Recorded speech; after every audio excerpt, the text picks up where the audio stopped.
വുളൂഹിന്റെ മഹത്വത്തെ കുറിച്ച് നമ്മൾ വളരെയധികം ശ്രദ്ധിക്കാതെ പോകുന്നു.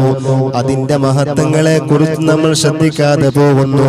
അതുകൊണ്ട് തന്നെയല്ലേ വുളൂ എടുക്കുന്ന സമയത്ത് അതിന്റെ ആദാബുകളൊന്നും പാലിക്കാതെ, അതിന്റെ മര്യാദകളൊന്നും പാലിക്കാതെ വുളൂ അശ്രദ്ധമായിട്ടെടുക്കുന്നത്. എന്നാൽ വുളൂ പതിവാക്കുന്നവർക്ക് ലഭിക്കുന്ന 7 മഹത്വങ്ങളെ കുറിച്ച് മഹാന്മാരായ പണ്ഡിതന്മാർ പറയുകയാണോ, അല്ലാഹു വുളൂ പതിവാക്കുന്നവർക്ക് 7 മഹത്വങ്ങൾ കൊടുത്ത് ആദരിക്കുമെന്ന് ചില മഹാന്മാര് പറയുകയാണ്. ഒന്നാമതായിട്ട് അവനോടൊപ്പം സഹവസിക്കാൻ മലക്കുകൾ ആഗ്രഹിക്കും.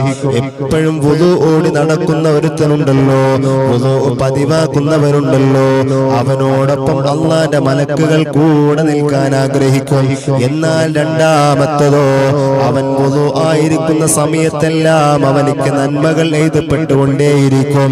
നമ്മൾ ഏത് സമയം വുളൂ എടുക്കുന്നു, ആ വുളൂ മുറിയുന്നതോടുകൂടെ വീണ്ടും വുളൂ അങ്ങ് പുതുക്കി അങ്ങനെ വുളൂ പതിവാക്കിയാൽ ഒരുപാട് നന്മകൾ എഴുതപ്പെടുമെന്ന് മഹാന്മാരായ പണ്ഡിതന്മാർ നമ്മോട് പഠിപ്പിച്ചു തരികയാണ്. മൂന്നാമത്തതോ, അവന്റെ അവയവങ്ങൾ തസ്ബീഹ് ചൊല്ലിക്കൊണ്ടേയിരിക്കും. നമ്മുടെ മുഴുവൻ അവയവങ്ങളും, കൈകാലുകളും അങ്ങനെ തുടങ്ങിയ എല്ലാ അവയവങ്ങളും നമ്മളെ വുളൂ ആയിരിക്കുന്ന സമയത്തെല്ലാം നമുക്ക് തസ്ബീഹ് ചൊല്ലിക്കൊണ്ടേയിരിക്കുമെന്ന് മഹാന്മാരായ പണ്ഡിതന്മാർ നമ്മോട് പഠിപ്പിച്ചു തരികയാണ്. എത്ര വലിയ ഒരു ഇബാദത്താണ്! ആ ഒരു വുളൂ എടുക്കുന്നതോടുകൂടി, ആ വുളൂ പതിവാക്കുന്നതോടുകൂടി നമുക്ക് കിട്ടുന്നതായ വലിയ ഒരു പവറാണ്, വലിയ ഒരു ദർജയാണോ നമ്മുടെ എല്ലാ അവയവങ്ങളും നമുക്ക് വേണ്ടി തസ്ബീഹ് ചൊല്ലും എന്നുള്ളത്. എന്നാൽ നാലാമത്തെ ജമാഅത്ത് നിസ്കരിക്കാൻ ഉദ്ദേശിക്കുകയാണെങ്കിലോ അവന്റെ തക്ബീറത്തുൽ ഇഹ്റാം നഷ്ടപ്പെടുകയില്ല. നമ്മളൊരു നിസ്കാരം കഴിഞ്ഞു, അടുത്ത നിസ്കാരത്തിന് വരാൻ പോവുകയാണെങ്കിലോ നമ്മൾ ആ സമയത്തല്ല വുളൂഇന്റെ അവസ്ഥയിലാണെങ്കിലോ നമുക്ക് തക്ബീറത്തുൽ ഇഹ്റാം നഷ്ടപ്പെടുകയില്ല. അഞ്ചാമത്തതോ, ഉറങ്ങുമ്പോൾ മനുഷ്യ പിശാചുക്കളുടെ ഉപദ്രവത്തിൽ നിന്ന് അവനക്ക് അല്ലാഹു സംരക്ഷണം നൽകാ ഒരു മലക്കിനെ ഏൽപ്പിക്കുന്നതാണ്. നമ്മളെ വുളൂ ആയിരിക്കുന്ന കാരണത്താൽ പിശാചിന്റെ ശർറിൽ നിന്ന് ആ ശർറിനെ തട്ടി നീക്കാൻ അല്ലാഹു നമുക്ക് ഒരു മലക്കിനെ ഏൽപ്പിച്ചു തരുന്നതാണെന്ന് മഹാന്മാരായ പണ്ഡിതന്മാര് പറയുകയാണ്.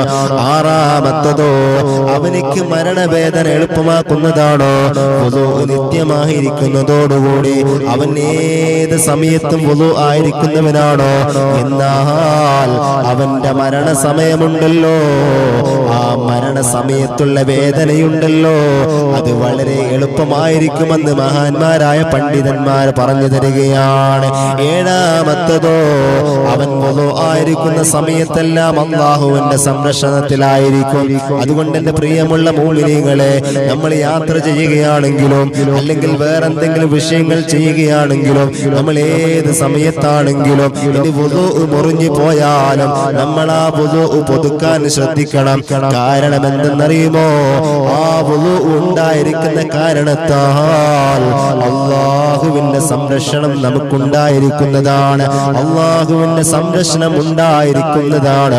അല്ലാഹുവിന്റെ സംരക്ഷണം ഉണ്ടായാൽ ഒരാൾക്ക് പോലും നമ്മെ തൊടാൻ കഴിയില്ല. ഒരു ആക്രമിക്കും നമ്മളെ ആക്രമിക്കാൻ കഴിയുകയില്ല. ഒരു പിശാചിനും നമ്മളെ വിലക്കാൻ കഴിയുകയില്ല. ഒരാൾക്കും അവരുദ്ദേശിക്കുന്ന ഒരു കാര്യവും ചെയ്യാൻ കഴിയില്ല. നമ്മളെ തളർത്താനോ നമ്മളെ താഴ്ത്താനോ ഒരു രൂപത്തിലും ഒന്നും ചെയ്യാൻ കഴിയില്ല. കാരണം എന്തെന്നറിയുമോ, അത് അവൻ അല്ലാഹുവിന്റെ സംരക്ഷണത്തിലായിരിക്കും എന്ന കാരണത്താൽ. അതുകൊണ്ട് എന്റെ പ്രിയമുള്ള മുഅ്മിനീങ്ങളോട് ഓർമ്മപ്പെടുത്തുകയാണ്, നമ്മൾ എല്ലാ സമയത്തും വുളൂ ഉണ്ടായിരിക്കാൻ ശ്രമിക്കണം. വുളൂ മുറിയുന്ന സമയത്ത് അത് പുതുക്കാനുള്ള മനസ്സ് നമ്മൾ കാണിക്കണം.